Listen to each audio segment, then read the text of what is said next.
Goeie. In mijn auto heb ik DAB Plus radio. Dat was me de meesten verteld door de verkeper van de auto. Ik zei hem vreemd toon. Ik hoor dus alle zenders wond van, ja, dat zit wel goed. Dus kwam, zet ik een paar stations op die radio. En omdat het nijs heel iets akeliger wordt, wie dat muziekstations. Ik zette de radio aan en riet zongend en fluitend voort. DAB Plus wie gewoon radio. Dacht ik. Maar toen ik onder het aquaduct bij Galemadam terugriede, wie het in 2 seconden stil.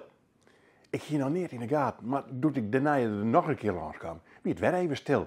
Waarom voelde Dekkerek de Kings uit? En de week daarna bouwden wij in de Groot-Ek. Oh, verhip, verzeld.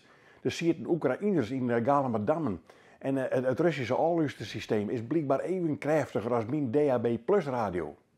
Vreemd wie wel dat André Hazes op de Waromreis gewoon trotzong. Omdat ik dan 2 meter dichter bij het hotel langs kwam? Ik wist het net, maar ik zette een vraagteken in mijn holle. En op een mandje te morgen, dan moest ik in Snits wezen en dan mijn vernuwering voel Claudia de Brij uit, toen ik van de single op de gedempte pal kwam. Werd 2-3 seconden, geen mag ik van jou. Hetzelfde paard weer waarom, maar toen waren de House of the Rising Sun net afbrutsen. Vreemd. Wat maakten die Russen mandje te morgens in het Skipveertmuseum? En het was dan slimmer. Ik reed tot Zwin tussen Harig en Eerlehuizen en Serre en de Voels. En in een wie Chris de Burke uitzong. Ik had de auto langs de dik zetten en overal goed zien. Maar ik kon die Russen net vinden. Wat hè? Ik had op alle plakken met de radioletter uitvol en ik even zacht, maar niet het voelen. En toch moet ze er wezen. Ja, vanzelfs uit Google de oplossing. DAB is Digital Audio Broadcast en de Plus zei dat het hartstikke goed is, beter dan FM. Enkel van FM mochten al het Charles voer enzovoort goed tros jongen.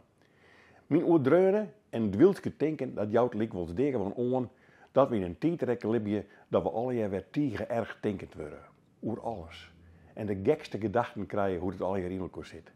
We zien het net, maar we zijn al jaar bang. Hartstikke bang.